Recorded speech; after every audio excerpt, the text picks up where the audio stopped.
चिदम्बरमहानटम् हृदि विचिन्तये त्वामहम् विमृश्य मयि किल्बिषान् अवधुनोत्ययम् नार्हति प्रकाममतिदुष्टधीः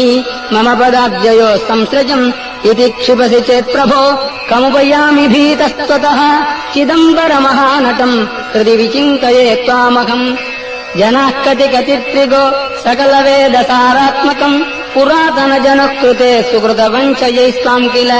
समर्च्य कृतिनो न किम् दुरितकृत्कथम् त्वामहम् चिदम्बरमहानटम् हृदि विचिन्तये त्वामहम् पतञ्जलितपः फलम् मुनिजनौघजीवातुकम् प्रपन्नजनकल्पकम् विधिहृदब्जसंवासिनम् सुपूजितमहर्निशम् श्रुतिपथैकनिष्ठैर्विजैः चिदम्बरमहानटम् हृदि विचिन्तये त्वामकम्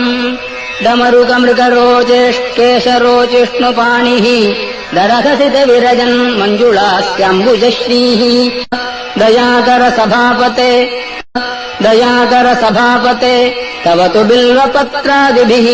समर्च्य पदपङ्कजम् सुलभमेव कैवल्यदम् कदाहमभवम् धियो विषयलम्पटोऽज्ञः कथम् चिदम्बरमहानटम् हृदि विचिन्तये सन्ततम् न चास्मि कुशलस्मृतौ स्मृतिपुराणकाव्येषु वा